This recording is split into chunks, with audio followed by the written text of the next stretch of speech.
Now, I know what you're all going to be waiting for me to say, all right? And I'm going to keep that entire debate, or not debate, but that entire conclusion for the end of the episode. But episode 9 is officially released. I officially got up out of bed, got my breakfast, and watched the episode without eating my breakfast. And here's the thing. Full spoilers for this video, so if you haven't seen the episode, you're an idiot for watching this video, of course. But if you're gonna save it for dinner or something, then you're not an idiot. Or maybe you are. I don't know. Who am I gonna judge? Anyway, this episode was very unique, right? Because when we're talking about, we got the criteria, right? The criteria for this episode is to be the Cracked-est, all right? We got the Cracked episode, which was when Tanjiro had the blood in his eyes and was doing a shit ton of fucking fire moves and shit. We then have Cracked-er, which was the last episode when the animation was fucking flawless. So we have this episode 9. The threshold is Cracked-er, which is a pretty big bar, but considering the whole plot of the story, I expected this episode to hit that big bar. And here's the thing. Do I think this episode is the Cracked-est? I'm not gonna lie to you. I think this episode is very, very good, but it's not. I think it's extremely close with the last episode. I think it's on par with the last episode, but it doesn't put itself definitively above. And I'll go over that here at the end. But I want to talk about the episode, all right? There are a lot, specifically this entire Demon Slayer arc has given us a lot of things that I didn't normally expect, all right? Because I've never read the manga version of the Entertainment District arc, and to be quite honest, it didn't really come off as like a major arc in this full scale of Demon Slayer. And after Mugen Train, I expected this arc to be better than Mugen Train, but was it better than the movie version of Mugen Train? I was waiting for it. I didn't exactly have any expectations for this Demon Slayer Season 2. I was just going in full blind. I've never read the manga version of this arc, so it's kind of like I'm an anime only here. I don't know what's going to happen. I did know that Daki had a brother. I didn't know that he was the true Upper Moon 6 holder, and I didn't know that he shared his body with his sister, so you have to cut their heads off completely. I also thought that Daki's blood demon art was a little basic, just having the sashes. It was pretty much a lot like Rui's blood demon art. Wasn't very creative for Upper Moon 6. But then we get the whole revelation that she shares her body with her brother, and her brother has the blood sickles with the poison and the blood that can come out of his arms and turn into blades and shit. And then you combine that with Daki's whole sash, mechanic, and the fact that her brother's right eye is now on her forehead. They fight together, type of deal. Now I'm starting to understand why they're an Upper 6 demon. All right.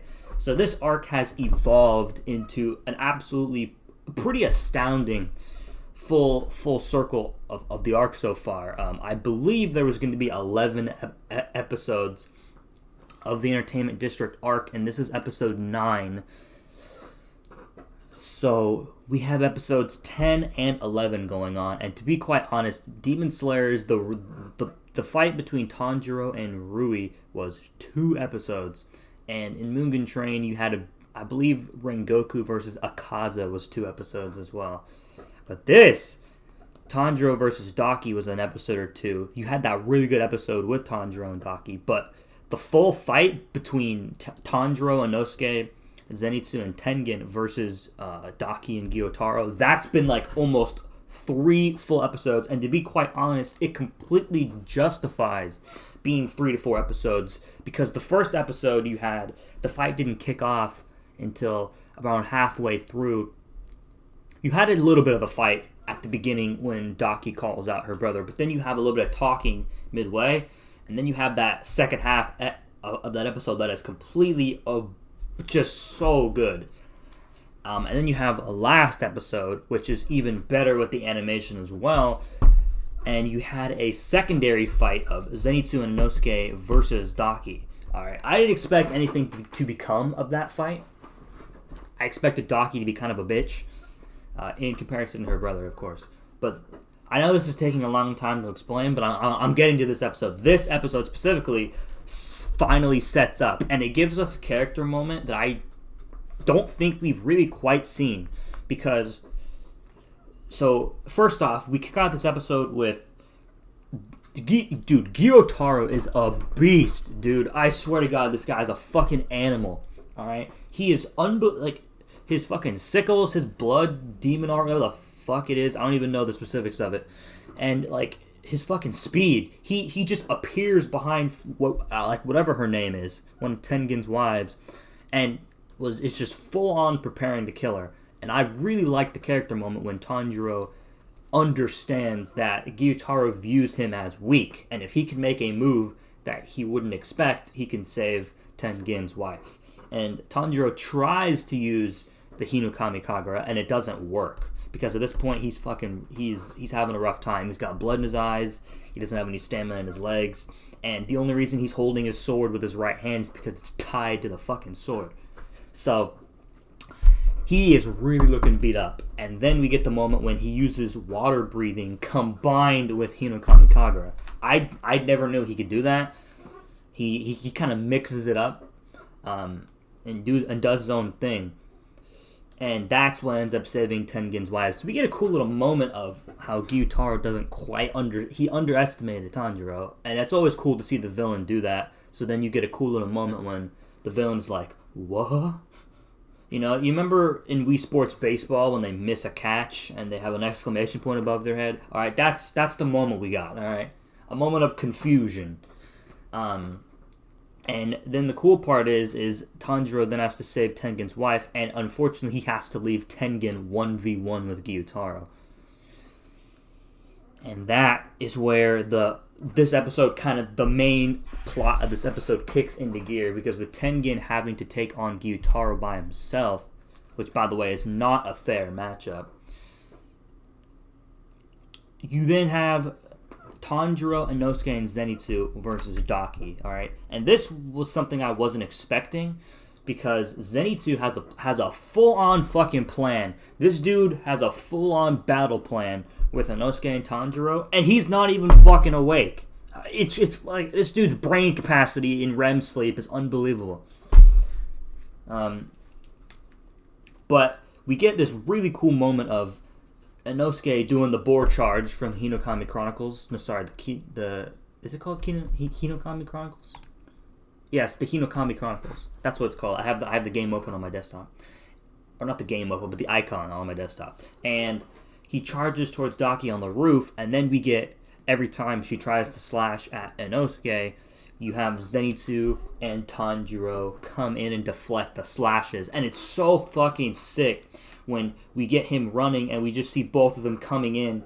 Boom, boom. Water technique slashes it in. Thunderclap, and we literally get a water breathing and thunderclap and flash, like duo combined attack. It reminds me of like some Kamehameha Final Flash shit, all right, from Dragon Ball Z. That's what it is. It's like some Goku and Vegeta doing the beams together crap. All right, we get the three main character trio in like a dual attack. I'm telling you, dude, this was some great shit right here. And then Inosuke gets to Daki, puts his chipped swords on her neck, and I've just expected him to do a little bit of a ding ding, you know, the slash, little two direction left right combo. The dude, like, how do I explain it? He saws through her neck like he's trying to light some firewood, bro. He's like, I mean, if you've seen the episode, you get it. But holy cannoli, dude. He slices through Daki's head, right? And he gets Daki's head. So Daki's done. Daki's done again. This is like the third time her ass has been beheaded. And we get the cliffhanger of the episode, which if you haven't seen it, I'm going to spoil it now. But the fight isn't over. I thought this was the finale. The title was called Once We Defeat an Upper Moon Demon, and I get it now. I get it, because Tengen made a promise with his wives saying once they defeat an upper-ranked demon, they are going to retire and live a life of normality, I dare say. And we then get to the part at the end of the episode when Gyutaro just literally impales Inosuke through the chest with a sickle, takes back Daki's head, and then we get the reveal that Tengen has lost his hand, and I think he loses an eye as well. And then Zenitsu pushes Tanjiro off the roof as the slashes get to the roof, and Zenitsu and Tanjiro fall as Nezuko's box falls off his back as well, and the episode ends with a black frame that says "Sorry, Nezuko." So this is the big cliffhanger for the episode. I do believe next episode is going to be the finale. It looks like Tengen is out of commission. I don't think he's actually out of commission. He just lost a hand, buddy. His ass is getting up, I know it. Inosuke is probably going to be in some rough shape, and Tanjiro and Zenitsu are... Tanjiro's doing rough. Zenitsu has some battle damage, but he's really the only one who isn't really mortally wounded at this point. Because Tanjiro has the shoulder wound, and who knows how many stamina issues, whatever the shit he used. Inosuke has his chest penetrated, and Tengen has at least his hand cut off. So that's the big cliffhanger for the episode. This episode, I think, was really great. It carried the momentum of the previous episodes. It didn't drop the ball. However, I don't think it is the definitive, de facto best episode of the season. Like I think the Cracked-est title would hold. This one was a lot longer than the other ones, but I just wanted to talk about that. I had a lot more to say. I have a lot of energy after this episode because this arc has surprised me a lot, and I really like the character moment of all three fighting together. I don't think we've gotten that before. Because Zenitsu, Inosuke, and Tanjiro didn't fight together in Mugen Train. It was just Inosuke and Tanjiro. They didn't really fight together in the spider arc either.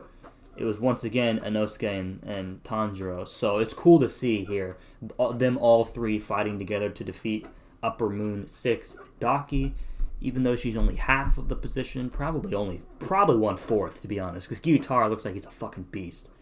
But that's going to be it. This video is way too long. I'm just going to cut it and upload it. And you can expect, I fully expect next episode to be Cracked-est. And I hate that I have to wait another week for it.